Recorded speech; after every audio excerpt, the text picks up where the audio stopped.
Hi, I'm Julie Ross, And I'm Gregory Abbey. and you're listening to the Parenting Horizons podcast. Julie is a longtime parent educator and counselor. And Greg is an actor, writer, and director, and more importantly, a parent just like you. Through conversations covering a range of different topics, challenges, and roadblocks, we hope to give you a few of Julie's tools that might just help make parenting a little bit easier.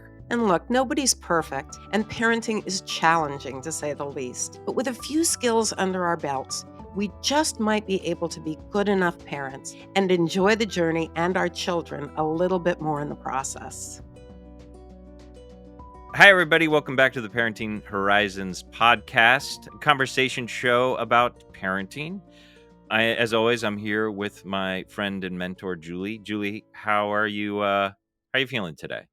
I'm good. We here in New York, right before we were recording this, we had like heavy rain, like All right, that's right. ridiculous Flooding flash almost. flooding. It was crazy. So today it's nice out, so that makes me happy. I'm doing Yes, okay as long as the the sun weather's is like always this. good. Great. Yeah. So today we are going to talk about something called the Motherload, which I think Julie has referred to over time, and we've talked at different points on this show, maybe the mental load and the mental load that moms carry. Well, can I just jump in, Greg? Yeah, of course, of course. Already? um, Please. uh, Not just mental load, because I think it's a combination, and maybe Meredith will say this, but it's a combination of mental, emotional, and physical load that wears moms out. But Okay, so I great. wanted to jump in just so that because we did a podcast a while back where we talked a little bit about those three loads, and hmm so I wanted to make sure we were talking about all three. Great, great. I'm sure we'll cover that today. Yeah, we have a guest today. Her name is Meredith Ethington. Meredith is a mother. She is a founder of the Perfection Pending blog, and she's also an author. And she's written a few books. The one we're going to be talking about today is called The Motherload: Surviving the Daily Grind Without Losing Your Ever-Loving Mind. That sounds challenging. Meredith, thank you for being here. It is challenging. Thank you for having me. I'm excited to be here. So, before we jump into our conversation, can you talk a little bit about your history and how you came to where you are today and the work that you do? Yeah, I never set out with this desire to write books. So the fact that I have written books is kind of a surprise to me as well. I am a mom of three that my kids are now teenagers and one preteen. And Oof. I am in that stage of parenting, which is very challenging. But when I was a new mom, I really struggled with not only, mental health issues like postpartum depression and postpartum anxiety, but I really struggled with just not feeling like I was enjoying it enough. This Right. idea of perfectionism that would creep in, that was always trying to make me feel like I wasn't doing enough and being enough, and just kind of a little bit of angst about motherhood from the very beginning. I thought it was going to be all sunshine and rainbows, and it was not Hmm. that for me. And so I started writing about that online. And what I found was that there were many women, and my oldest is 17 now, so this was a while ago. I would say she was about a year old when I started writing. Hmm. And when I started writing 16 years ago, I found that there were mothers just craving that real talk about what motherhood is really like. And the blogging scene was kind of exploding at that time, Right. and everyone had a blog. But I found that there was a message that really needed to get out there, and that was that it's okay to not enjoy every second of motherhood. Hmm. And that's kind of what launched me into my writing career. I just continued to put encouragement out to the world, and I continued to get feedback that what I was saying was important to women. And now I've written 2 books.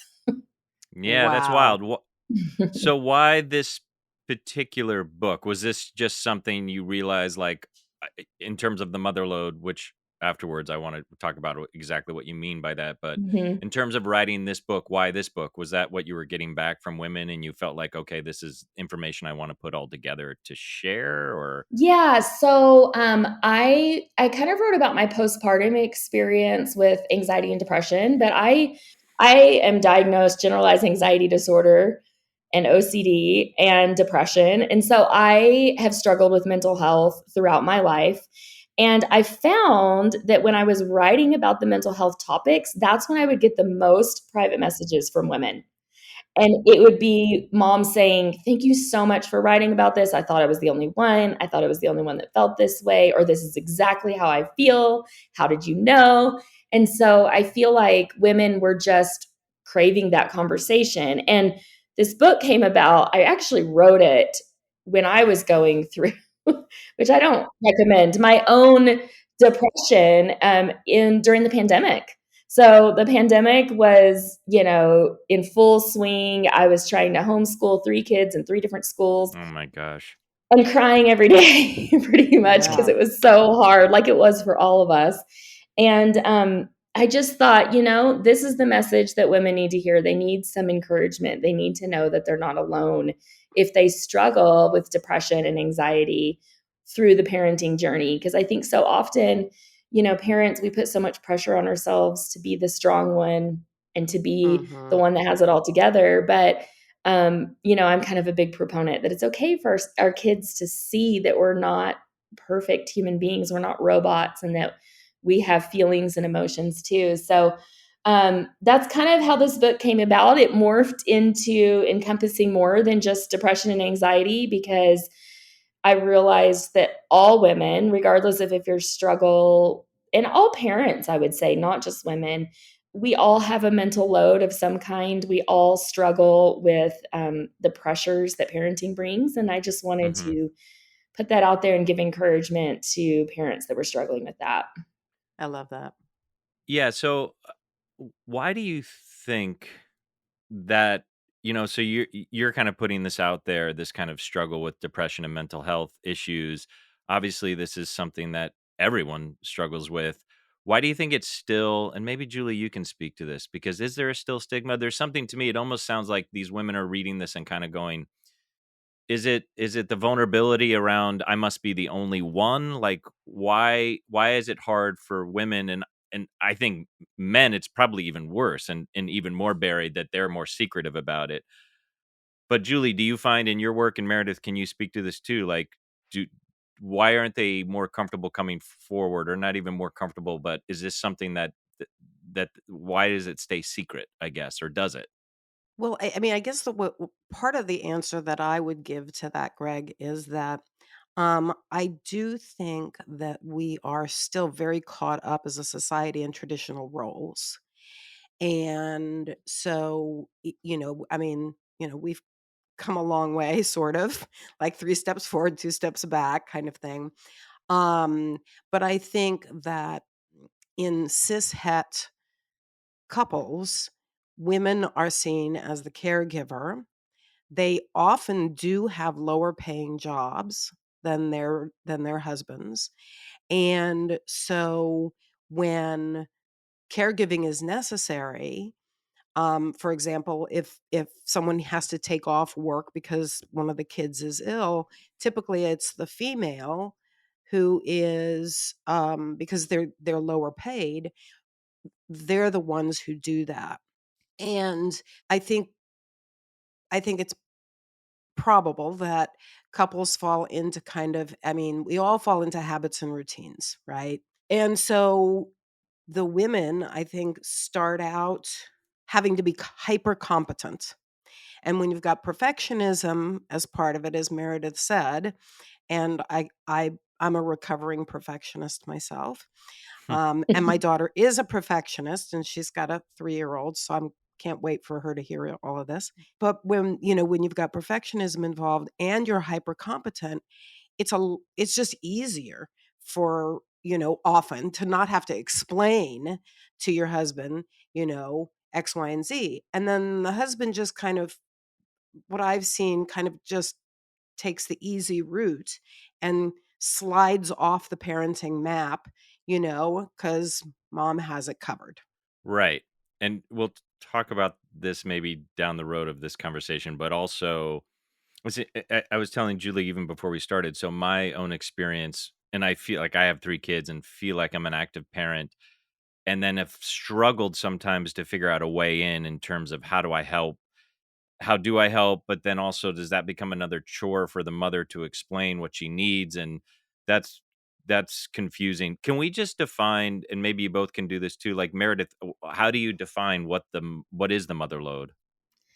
Honestly, I think it's a combination of, personality type and what's going on in your own brain. Cause I think there are some people that don't struggle with it as much as other people.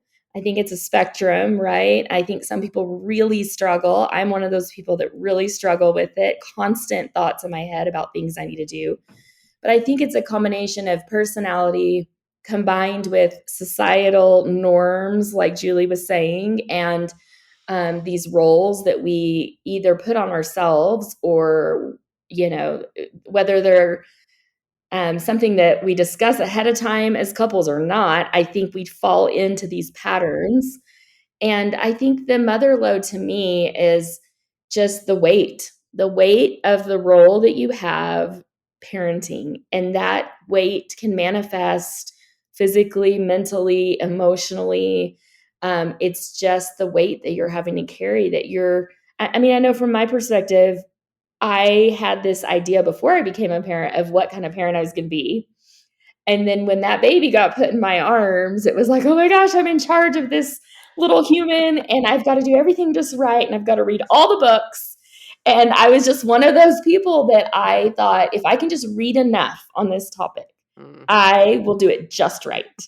And you quickly realize that you can't do it perfectly. And the little person you're in charge of has their own ideas about what's right and wrong and okay and what they want to do, especially when they get to about 2 or 3 years old. And it just all has to go out the window at some point. And I think some people, um, in turn around and put that on themselves as a personal failing. And I think some people can be like, oh, crazy toddlers, whatever. So I think it does kind of depend on your personality type. But I think a lot of the societal image we get is that we do have to do it all and we do have to have it all together. And so it's a combination of all of those things. But if I were to define it, I would define it as just the weight of the responsibility of being a parent. Yeah. Julie, can you add? I want you to add your own thoughts, and then I'm just thinking in terms of, because I feel like I could talk about this with both of you for hours. Like, why don't we talk about it in terms of the structure being defining mother load, and then ways to maybe alleviate it. I'd also like to speak specifically at some point to depression and anxiety and postpartum, which I think is very real, is how maybe we deal that with that specifically. But Julie, would you add anything? Because remind me, what did you say at the top of this? How you see the mother load or the mental load of the mother? And is there anything you would add to what Meredith said? I think Meredith said it beautifully. I mean, the only thing I do is go back and reiterate what I said at the top of the podcast, which is that I see the weight that gets put on moms uh, as being 3 different loads. So mothers have a mental load. That's the list keeping track of, I got to keep track of the doctor's appointments and I got to keep track of the schoolwork and I got to keep track of, the parent teacher conferences and I got to keep track of hockey practice and soccer, so there's all of that. That's mental load. Then there's the emotional load, which I think is harder to unload, which is that sense of heavy responsibility that Meredith talked about, that we feel, you know, I had the same experience, Meredith, that you did. I was like all prepared to be a mom, really excited. The baby got put in my arms, and I thought, why are they letting me leave the hospital with this child, with this thing? I don't know the first thing about this baby. So, there's that emotional load where we feel very connected to what our children are going through, what their emotional state is. And then there's the physical load, which is who takes the kids to the doctor, who takes the kids to soccer practice, who fixes the meals, who unloads the dishwasher, who and I find that mothers in particular, again, cishet couples, it's generally the woman who bears all of that. Hmm. And the father will say, well, just tell me what to do and I'll do it. But that Maybe. maybe, I mean, it's a big Right. maybe. And then so that's the physical load, but generally that's not the biggest part of this. So the mom is still having to make the doctor's appointments, still having to, look at soccer schedules, still, and then convey that to her husband who might go run an errand, one How errand. so let's talk about this now. This sort of specific thing in sort of a traditional marriage, which I think really exists. I mean, Julie's talked about how there's still no, I mean, currently there's no men in your parent groups, correct? No men. And so there are these traditional traditions that last that, obviously it's changed. And I think Meredith, maybe you can speak to this, that it has made it more complicated, that it's not like men go to work and women stay home. Now Mhm. women work too, but they're also still carrying that load. Like my wife has talked about how, and I think this is just built in for whatever reason. It's probably how I grew up, given my age. And my parents were very traditional. My father was in the Air Force and they shared responsibilities, but my father went to work and my mother took care of us.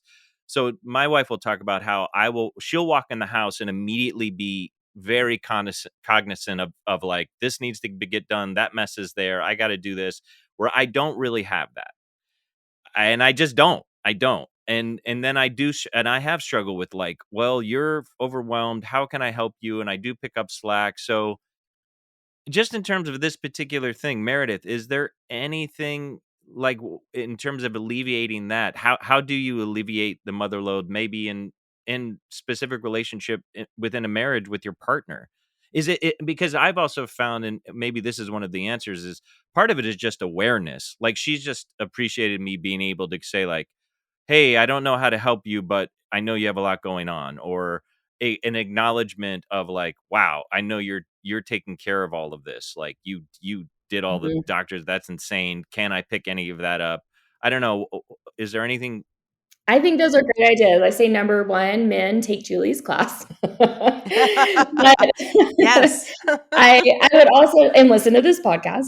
I would say also, you're right that just acknowledging it is a big part of it. I think for me personally, I'm an affirmations girl. My husband knows this. If he can just take some time to be like, wow, it looks like you had a big day today, or I know that you're running ragged. Why don't you? One thing he's done for me is he said, why don't you go in your room and shut the door and I'll take care of the kids for a little bit and you don't have to worry about things. Go do what you want to do. And that alleviates a lot of stress because sometimes I can just organize my thoughts. But I think also women can learn a lesson from men. So I I had this funny post. My husband works in healthcare, and one day he came home in his scrubs and he laid down on the couch, which is kind of gross. Now, post COVID, we would not do that, and we don't have that couch anymore either. But Hmm, anyway, he laid down on the couch in his scrubs and he took a little nap. And I took this hmm, snapshot of him with my hmm. phone because I just found it so funny that he was able to just He like, felt comfortable. yeah, Yeah, he was he like, worked I'm behind. tired. I'm gonna lay down for Yeah, 30 minutes." exactly.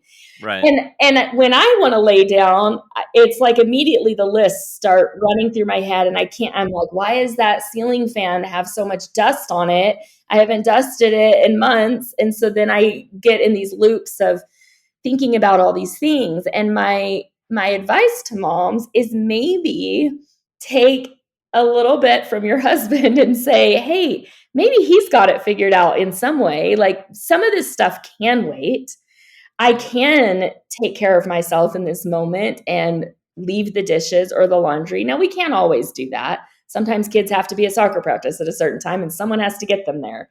But I Right. think there is a lot that we can learn from that it's we are wired differently. Men and women are wired differently in our brains. And Hmm. I don't think one is necessarily wrong or right, but I do think communicating about it with your spouse And then also giving yourself permission to let some of that stuff go, just like he let some of it go. And being Mm. okay with that. And if you can communicate about those things where, you decide you're going to lay down on the couch and take a nap and the dishes are still there, you can say to your spouse, I really need a break and I'm going to lay down and take a nap. Your spouse will most likely step up. Right. And so I think a lot of women can let some stuff go. Mm. Not to say it's Mhm. all the woman's fault, because I don't subscribe to that at all. But I do think that we put so much pressure on ourselves and we don't take time for self care because we do have this mental load that feels so heavy. Right.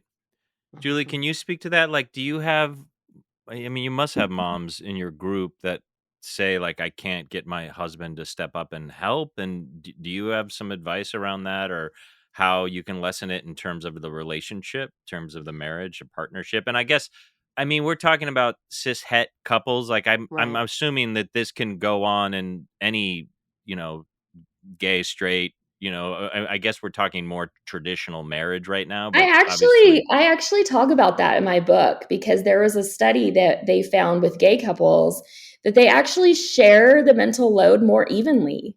oh, And really? Mm. I found that super, super fascinating Hmm. because Mhm. I thought, well, if they can share the load more evenly, then we all probably can. Right. Just my Yeah, little two yeah. cents.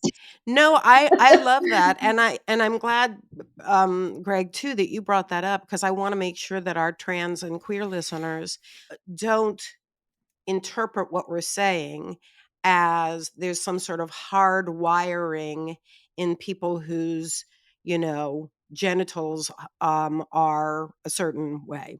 I don't think Right. there's hard wiring. I think it's much more socialization that's been Hmm.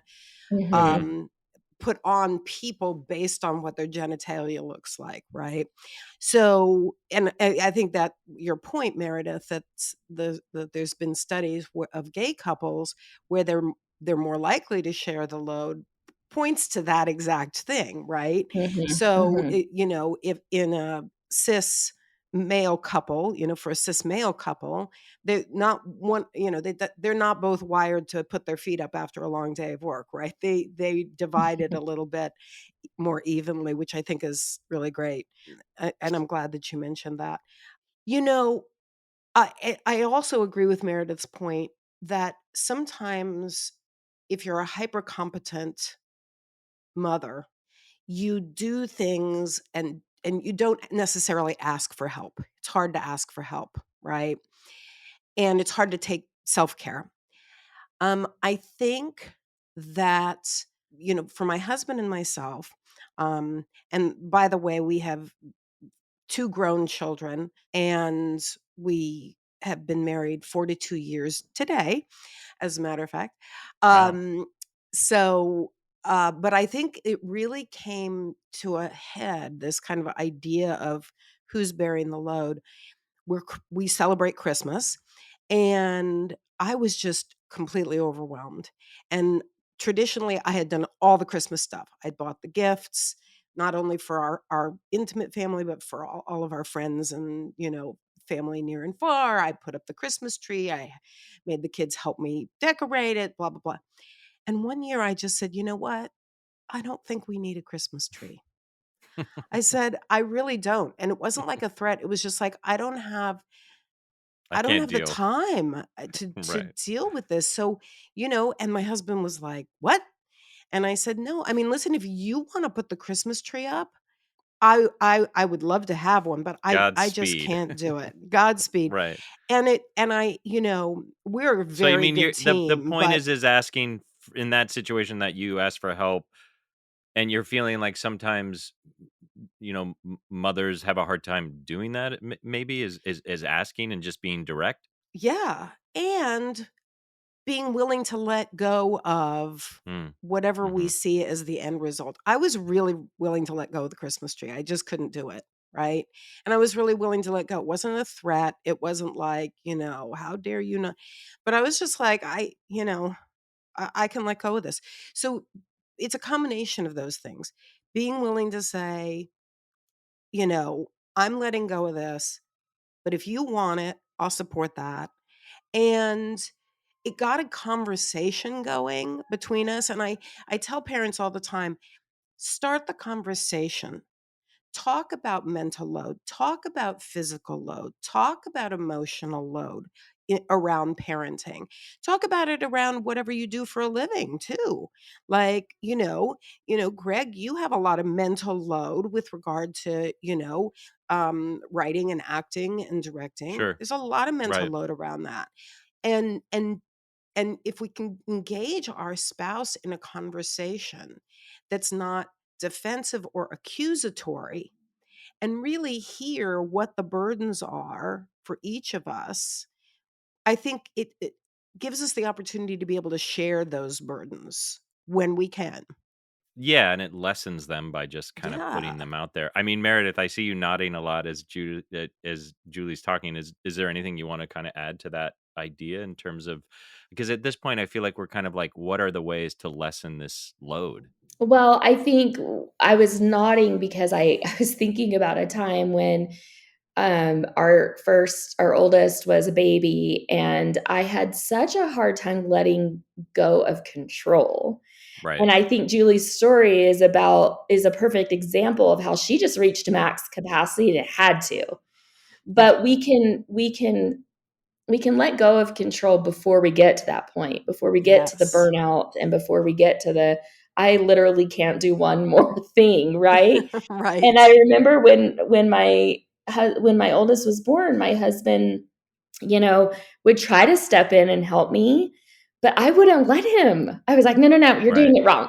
There is no wrong way to change a diaper or bathe a baby. I mean, as long as the baby Right. is still alive at the end of it, there's no wrong way, right? Yeah. So, I think we have to remind ourselves that it's okay to let your partner parent the way they parent Mhm. to a point, right? As long as it's emotionally healthy for the child and right, your family dynamic and all that stuff. That they might do things differently than you, and that's okay. Your husband might have picked out a different tree than you would have picked out, or decorated it differently, or whatever. And the fact that you were at max capacity, you were just like, whatever. If he wants to do it, great. But we Yeah. can we can we can let go of that control on a lot of things before we get to our max capacity. And I think Julie is spot on. You just have to communicate it. We just have to say, you know what? I need to go to the store by myself and not have the kids with me. So if you want to feed them chicken nuggets and, ketchup for dinner, great. Go for it. Whatever. Exactly. Yeah, it's definitely, I mean, as I'm listening to you both, it's definitely, and we come back to this. This is kind of always an Uber topic. It comes back to a conversation and communication. Mhm. And if that's an issue, that's a separate thing. Like if you feel like you can't have that conversation with your partner or your spouse, then that's a bigger issue that you Right. should probably Yes. go into couples therapy about. I mean, Mhm. because as you're talking, I struggle with the same thing. I don't like the word, to say like my wife is controlling, but she has sometimes can have a hard time letting go because maybe she is worried I'm going to screw it up, or I'm worried I'm not going to do it right and she'll be disappointed. So you fall into these patterns where I back further away and then she takes more on, and there's something in the middle. Like you never want to get in this position, like you said, Meredith, like someone's right and someone's wrong. There's something in the middle. Like maybe the partner needs to let go a little bit, and I need to step up a little bit, because I can retreat based on all these things. But then if you also have a conversation about those things, like, well, hey, I'm not stepping up because I don't really know what you need, and also I'm worried that I'm going to do it wrong, and I kind of getting that energy, and your partner might say, so anyway, that seems like a big part of it is like, how do we have this conversation? How do you recognize? Can you let go? Also, Greg, if I can just Yeah, jump in please. real quick, I also think it's important for us to recognize when we have black and white thinking. So, I can't deal with dinner tonight. You can't deal with dinner tonight. But maybe there's something in the middle of that. Like I might not be able to do the full preparation for the dinner, but maybe you can take your lunch break and you know mise en place, create chop the vegetables and get the spices in the thing and just have that laid out. And then I'll come in and put it all together. I think we often think that we have to start a task, carry through the full task and finish the task, when in reality it may be able to be divided up a little bit. And that way both people are kind of sharing part of the load. You know, Meredith, you have a pretty big social media following. Like, is there one thing in particular, either from your blog or from that you get back from parents in particular? About the mental load. Yeah, yeah, sure. About what they struggle with. Is it this thing around the mental health aspect that they're like, "Oh my gosh, I struggle with this too, and I thought I was the only one"? I think that's part of it. I think the biggest thing is just, most of my followers are women, and I think the biggest theme I see is just overwhelm, just overwhelm. Mhm. I think that by giving a voice to some of these issues, they feel comforted and they feel seen.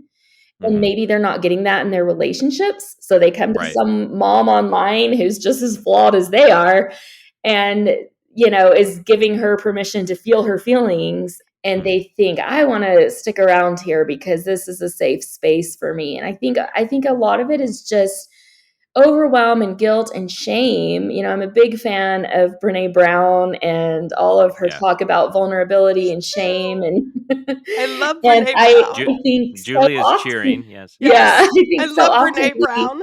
yeah, me too. So often we have this shame, this internalized shame around not doing it the way we thought we were gonna do it or the way society tells us we should be doing it or whatever. And so instead of getting vulnerable with our partner and voicing those things, maybe we go online, and then maybe that makes us feel worse because we see the mom that does seem like she has it all together, and then all of a sudden we're spiraling. So I've tried to build a community that's non-judgmental. Right. I would love to get more men in the conversation in my comment section. A lot of times, I think that they feel a little threatened. This is my experience in the comment section is men feel threatened when women talk about the mental load. And I try to kindly, say, look, this isn't about you. This is about what's going on in our brains. But I think there just needs to be more dialogue and more vulnerability in general, because I Yeah. think that's the way that we connect. That's the way we get rid of that shame. And I have tried to build a platform that's real, that talks about when I'm struggling and when I don't have it all together. And people just are naturally drawn to that. That's the Mhm. comments I see most of the time is, "Thank you for being real." Well, Yeah. yeah, and it's just a recognition of it's I mean, we talk about attunement all the time on this show, and it's kind of like, especially in terms of your when you're dealing with your kids, like just a recognition of their experience makes you feel like, oh, I feel a little bit better. Mhm. So it sounds like I can't speak for men. I think there's like a cataclysmic issue with masculinity right now. I think it's a really Yeah. confusing time. I have I a agree. 20 a 23-year-old son. I think teenage boys are struggling this idea of what it means to be a man, and somehow if you're vulnerable, because even if a female, a woman is struggling a little bit with being vulnerable, I think for men it's tenfold. I mean, it doesn't Agree. surprise me that in your comments you're seeing like, well, it just seems like a default position to go, and I don't know. That's like an iceberg that's going to take a long time to get moved. And I wish I had the answers to that. I have boys myself, and I am like, It's very yeah, complicated. I think yeah. it's really complicated, and I think it does come back to conversation and like Mhm. not about instilling your point of view, but more about experiential conversation. Like, Right. what is your experience? How do you feel? It's okay to feel scared and vulnerable and lost. So, but I think we have touched on like what maybe you can do with your partner. And then it sounds like you've already touched on this a little bit, but I'm thinking just in terms of other ways to how do you lessen this mother load? Part of it is finding community. It seems like, and you talk about that a Mhm. little bit. And can you talk about that? Part of that just feels like moms finding your blog and finding your Instagram posts. Like, Yes, that I is have like, if all the answers. No, I'm just kidding. well, no, but it is a place, like, someone might not be able to get it in their relationship. Absolutely. So Mhm. you tell me, what are other ways to do this? Whether it's reading books, it's finding community with friends, I'm assuming. Like, Yeah. I don't know. What would you both say to that? Well, I would just say one thing that I talk a lot about in the book is self-care and knowing what real self-care looks like. I think a lot of times we try to count things as self-care that really aren't. And Mm. I think What self do you mean what do you mean when you say that? Self-care that I really get a isn't? lot of I've gotten a lot of heat from this one, but I think obviously self-care is, whatever works for you, but I would say let's define it with a realistic lens of what's actually making you feel rejuvenated, refueled. I think sometimes women are guilty of like, oh, I got to take a shower today, so I practiced some self-care. Now, if that shower makes you feel rejuvenated and refueled, great. That doesn't do it for me. That's like, to me, that seems like a basic human necessity, Mhm. that we all deserve, hot food and hot showers and sleep, right? Um, I think that we sometimes like to say, "Oh, I got to go to Target by myself without the kids, so that's my self-care." When in reality, we're still running through that to-do list and we're still like, "Does my husband need deodorant?" And I think my youngest is out of socks. And like that, Hmm. is that really rejuvenating you to still go through your mental list in a different location? Probably not. So Hmm. my biggest thing, yes to the community, yes to communication with your partner, but also focus on self-care and what you need as a human being to feel refueled. Because it's taken me a long time to figure those things out for myself because I tried to count some of those things as self-care when I was a new mom. And looking back, they were not self-care for me. They Mhm. were just trying to make myself feel like I was getting something as far as self-care is concerned. So I would just say really dig deep and analyze that. Is that really what you need to feel rejuvenated and refueled? Hmm. Yeah, I think that's a very good point. And what might rejuvenate and refuel one person is not going to rejuvenate and refuel another person. So Right. some people, I'll hear say, "Well, I go to the gym," and it really comes across as more of a check mark off a to-do list than Mhm. about the gym making them feel rejuvenated and renewed. Exercise can certainly do that. It does for me. Not going to the gym, but running. Mhm. Um, but it's not going to work for everybody. For other people, it's going to be a nap. For other people, it's going to be a warm bath. And Mhm. warm baths are not on my list. But for some people, that's really important. Some Mhm. candles, Yep. a nice scent, that kind of thing. So I agree with you, Meredith. I think it's really important for people to take just a minute and analyze what helps them as an individual feel that sense of rejuvenation and renewal, Yeah, absolutely. and then practice it. I want to talk a little bit about advice you would give a mom struggling with mental health, which, to be honest, almost, and maybe this is unfair. I mean, I'm married to a psychotherapist. I'm in therapy. I've been to couples therapy. So this to me sort of feels like, well, maybe even obvious, but are you finding like that women are afraid? Because just in terms of like, whether it's postpartum or you're struggling with anxiety or depression, is the idea that it's okay to seek treatment. And how do you see that with the mental health? It's therapy or medication that's okay. Mhm. Is there anything you would add to that idea? And is it because like we're in New York City? I don't know. Is it like an elitist, coastal thing that therapy doesn't seem? I mean, I'm in Manhattan. Everyone is in therapy, so Everyone's in therapy, right? but do you find maybe in your listeners or people who read your blog that that's not the case, that they feel shame around that? Like what are your thoughts or advice around a mom or a dad who's struggling with mental health issues around this kind of motherload idea. Yeah, and I didn't tell you guys this at the beginning, but I'm actually in grad school to become a therapist myself. Oh, cool. That's kind of a newer thing for me, but I've been in grad school for almost a year now. So I'm pro therapy, pro medication if you need it, pro all of that stuff. I think what I see from a lot of women is, obviously being able to afford therapy is a privileged thing Right. that not everybody has Hmm. access to. But I do think there are so many resources in this digital age that we live in to make your mental health a focus, is and make it a priority is something that I just am constantly trying to reiterate. I think everybody should be in therapy because we all have issues, right? And I think Yeah, it's of course. it's just getting some life skills and some coping skills that I think are great for everyone.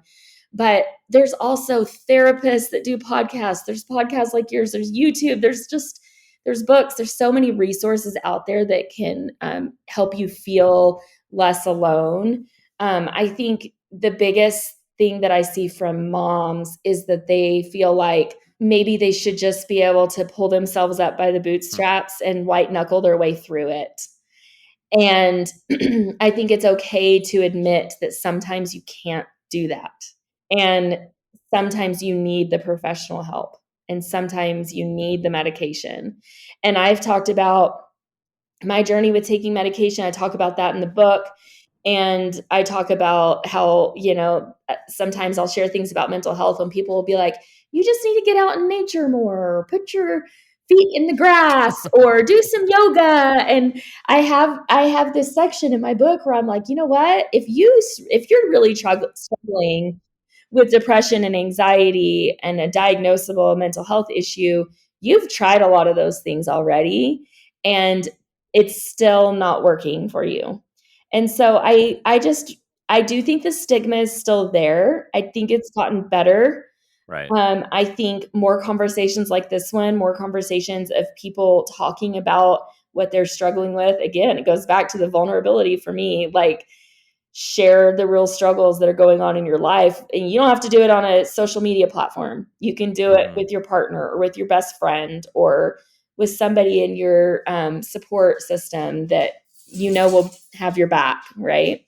Mm. Mhm. So I do think the stigma is still there, but I do think it's okay to say, like, I can't do this alone anymore. And just to admit that you need professional help. There should be no shame in that. And that's what I try to take away with my writing. Yeah. Julie, I mean, I will say that someone who literally is like, "Oh, you don't feel good? You need to go outside and do yoga." I feel like is literally Yoga is disconnected for. amazing. I love I yoga. mean, yoga is amazing. I've done yoga too, but like, Going I feel outside like is someone who amazing. that's amazing too, but it's also disconnected from reality if you're literally like, you don't need help, just take a walk.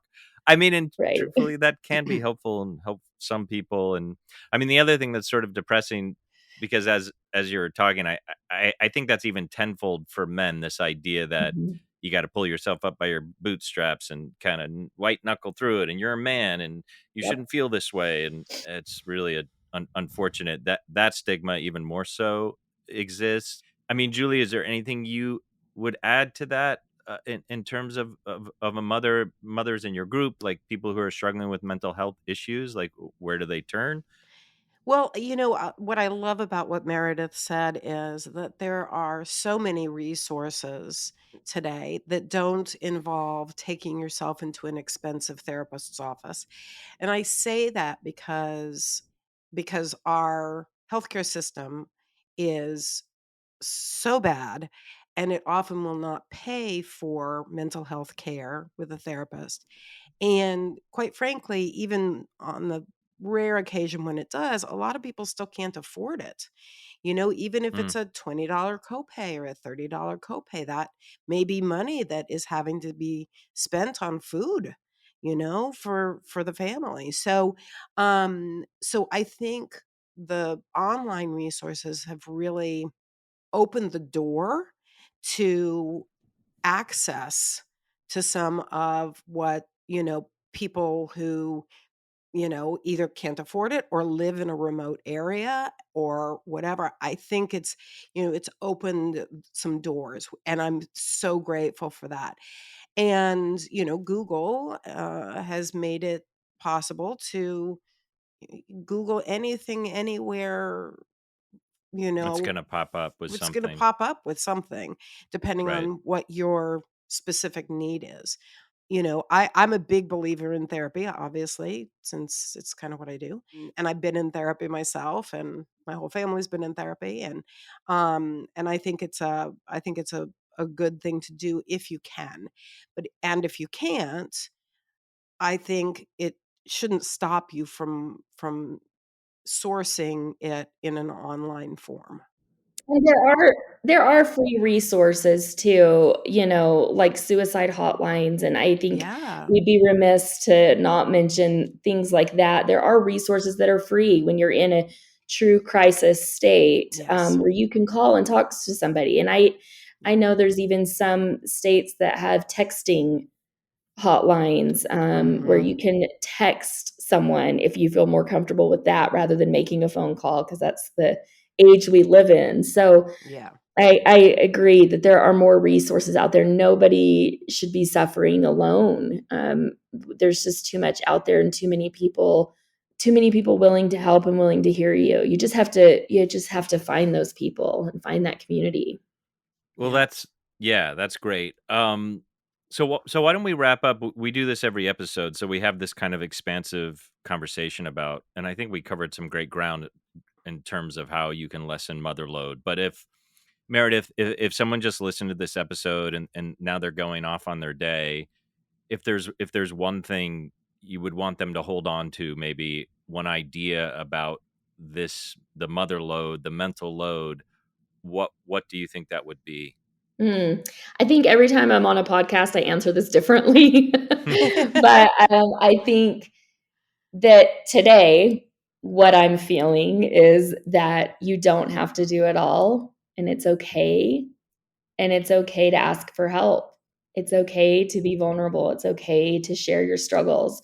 Sometimes just sharing your struggles, and this is how I got into writing in the first place, sometimes just saying the words out loud is enough to alleviate the suffering. And so I think that if you can find an outlet for that, whether it's through an online support group or a support group like you two are doing, a podcast, whatever that is, but voicing to someone that you're struggling, is the key to kind of the first step to alleviating that suffering, whatever it is that you're feeling. Great. Yeah, I That's a love great that. way to end. Again, our guest today is Meredith Ethington. Meredith, if they want to find more about your work, I mean, I know you're on Instagram. What is the handle on Instagram? Perfect pending. So perfection pending, that goes back to a little nod at my recovering perfectionist. So perfect pending is my Instagram. I'm on every social media platform, unfortunately, because that drains me. I'm there. You can also just Google my name, and I'm sure everything will Everything will pop up. come up. So yeah. Great. I just want to remind everyone again that the book is called The Motherload: Surviving the Daily Grind Without Losing Your Ever Loving Mind. Hopefully, we gave everyone some advice and Yeah. counsel and thoughts on how to do that today. Yeah. Meredith, thank you so much. Thank you for being here. Thank you both. I really Yeah. appreciate it. Thanks for listening to the Parenting Horizons podcast. If you enjoyed today's episode, please share with your family and friends. And if you'd like to hear more about Julie's work, join one of her parenting groups, or see about individual counseling, please visit parentinghorizons.com. Or you can email Julie at julie.ross@parentinghorizons.com. We'll see you next time.